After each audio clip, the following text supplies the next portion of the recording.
anniversaire, la Game Boy Color, la Game Boy Color, la Game Boy, la Game Boy, la Game Boy, la Game Boy Color en rose, en rose. Elle a pété un câble, pété un câble, pété un câble, elle a pété un câble.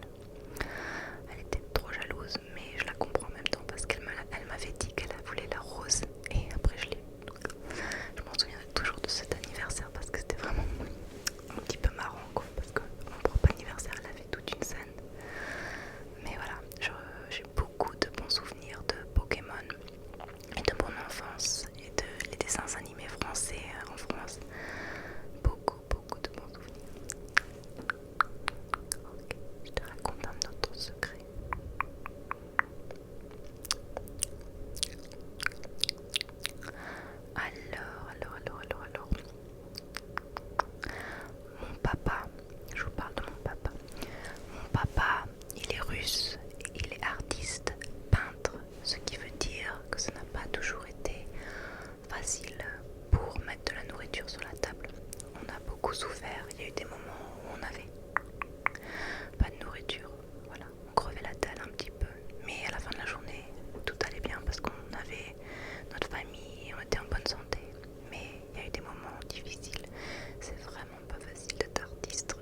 confiance en soi parce que c'est pas facile de passer à tu connais tout, t'as plein d'amis, ta vie elle est superbe, à t'as plus d'amis, la culture est complètement différente, le langage est complètement différent.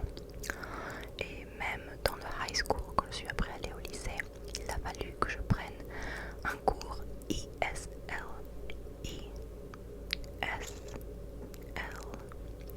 qui est anglais en seconde langue. Et j'avais trop la honte parce que je voulais juste être normale comme tout le monde, etc. Donc ça a été dur. Mais la bonne nouvelle, c'est que quand j'ai fini le lycée, la dernière année, lycée, ouais on dit lycée au collège, en France quand t'as entre, c'est quand tu as entre 14 ans, 14 ans et 18 ans. Ça c'est le high school. Le high school. Bah, j'avais fini ma dernière année étant presque là au top de ma classe normale anglaise, les levels normales d'anglais. Et j'avais une très très bonne note en anglais. Et mon anglais est maintenant quasiment parfait. J'ai quand même un petit accent when I speak English. When I speak English, I have a little accent, just a little accent, but barely anything, you know what I mean? You know what I mean? J'ai aussi une différente personnalité quand je parle anglais. Je crois que beaucoup de gens sont comme ça. Quand tu switches de langue, tu as une différente personnalité, c'est normal apparemment. Bon, écoute, moi je vais pas m'attarder sur le sujet parce que de toute manière je suis folle et j'ai tellement de différentes personnalités que voilà quoi, rien à dire. Un autre petit secret qui peut peut-être vous choquer.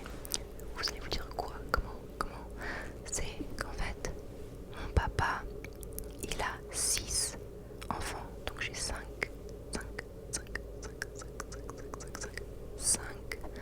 frères et sœurs. Attendez,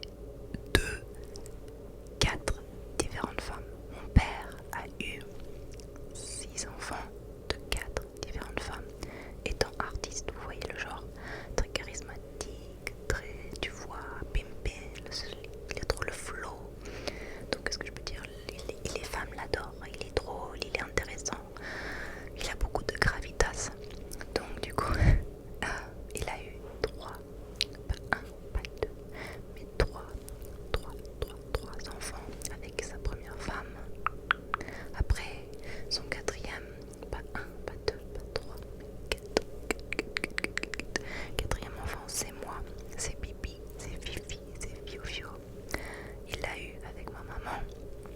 Et puis après, son cinquième enfant, c'est mon petit frère qui s'appelle Salomon.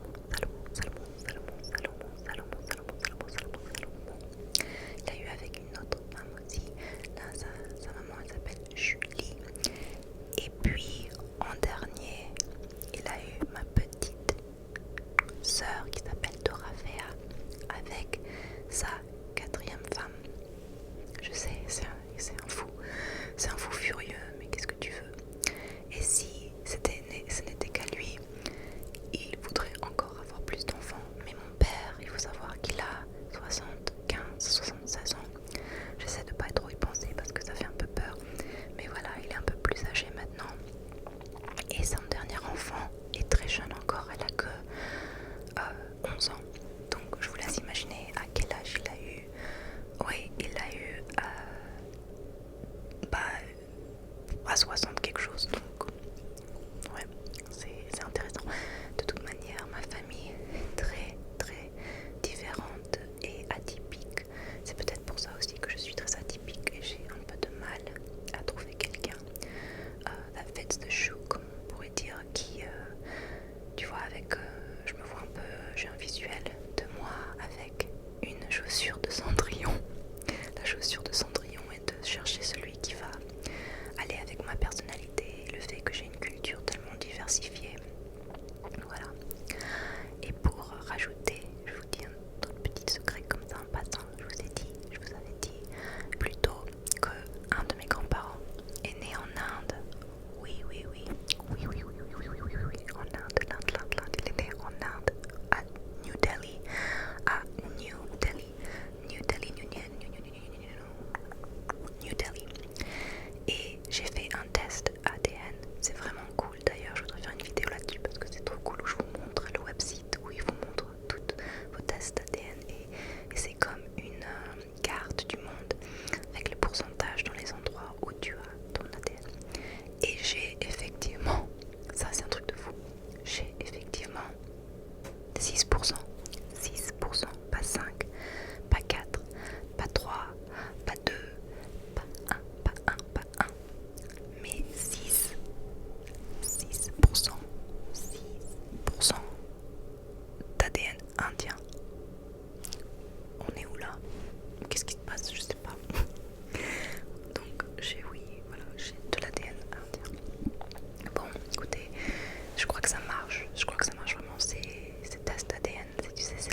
la sauce gravy, de la sauce brune, tu sais, comme de la sauce, comme quand tu as de la dinde. Voilà, de la sauce brune. Et dessus, ils mettent des petites cheese curds, tu sais, des petits bouts de fromage qui vient de Saint-Albert, ça s'appelle le fromage curds de Saint-Albert, ici au Québec. Et donc du coup, je trouvais ça infect,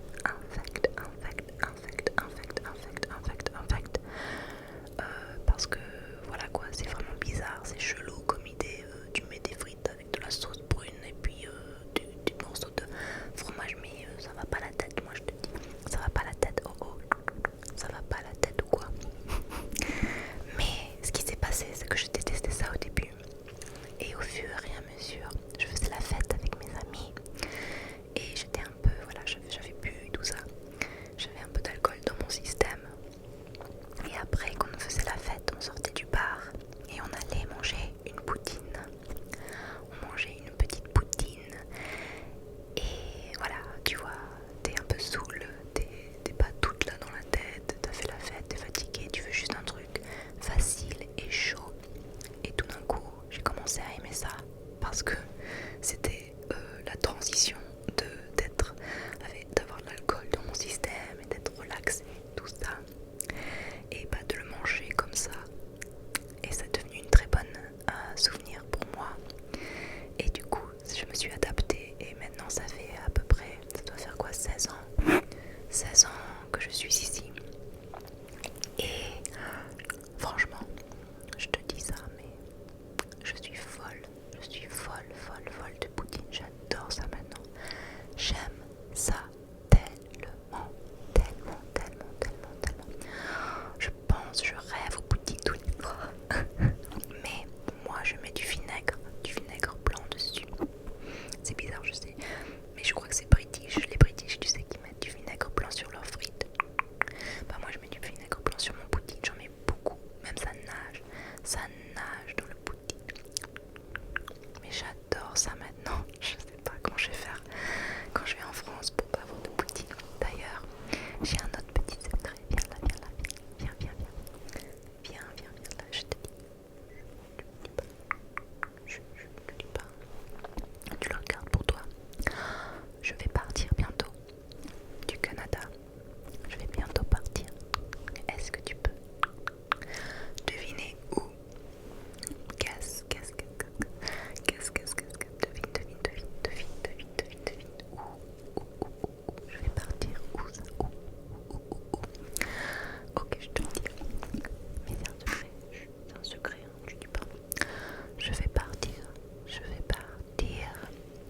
à Paris. Oui mon chéri, je vais venir en France. J'arrive en France très prochainement. Je sais pas si je devrais dire la date, mais la fin du mois. J'arrive en France la fin du mois, fin de janvier, début février. Et je suis en extase, mais je suis aussi stressée parce que j'ai beaucoup de papiers à faire, parce que je vais prendre, attention, mon chien avec moi. Et mon chien, elle est très vieille, elle a 12 ans maintenant. Et ça, c'est un autre petit secret pour toi. Elle a 12 ans et je l'ai acheté en France quand j'avais vécu là-bas, quand j'avais 20 ans. J'avais décidé de retourner en France. Ça faisait au moins presque 15 ans. Non, je suis tellement mauvaise en maths, c'est un autre secret, elle me dit pas aussi, mais je suis horrible en maths, je me souviens jamais des nombres, j'arrive pas à garder les nombres dans ma tête.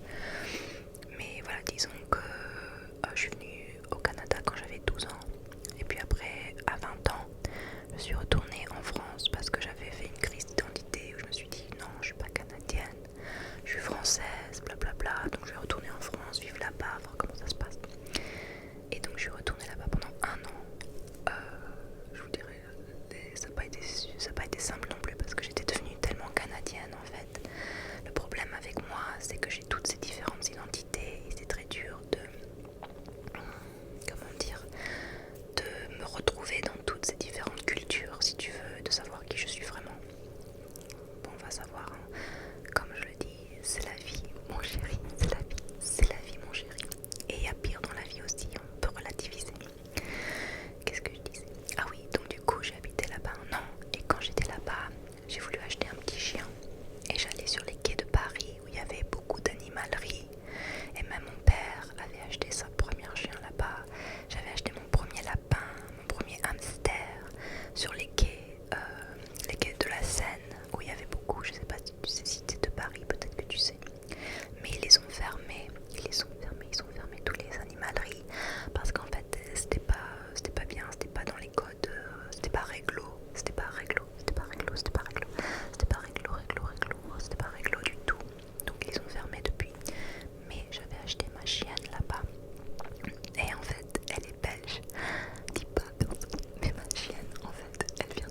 c'est que mon petit Titi, mon petit Titi, ma petite chienne Titi, et ben en fait, elle a 12 ans maintenant, tu vois, elle est vieille. Et il y a quelque chose qui est arrivé à son œil. Donc du coup, on a dû l'opérer de l'œil et lui enlever l'œil. Je crois que c'est son œil, c'est l'œil droit. L'œil, tu vois, c'est cet œil-là, l'œil droit. Et ça a été vraiment pas facile. Et ça fait déjà 3 mois qu'on l'a fait l'opération, qu'ils ont fait l'opération. Et je t'avoue que ça a été un choc pour elle. Et elle s'est vite rétablie. Elle va très bien maintenant. Elle va très très très très bien. Et je suis tellement contente qu'elle va mieux. Mais sur le moment, ça n'a pas été facile du tout. Ça a été très très très très très, très difficile. Très très très très difficile à la voir comme ça. Très difficile.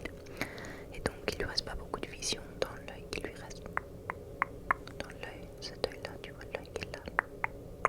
Il lui reste pas beaucoup de vision dans celui-là. Mais elle est toujours de bonne humeur. Elle est heureuse d'être en vie.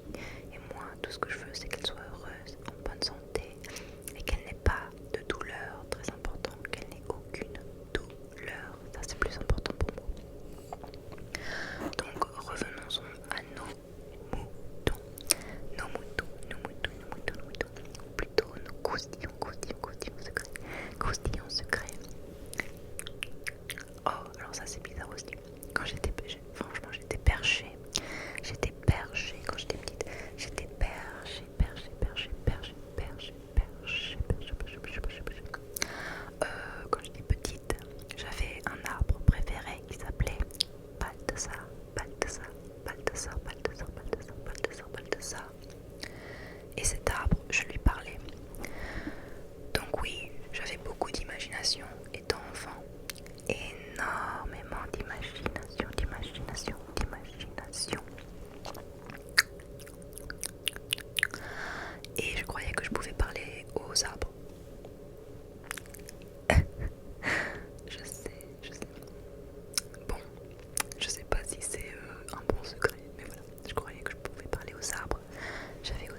je me tiens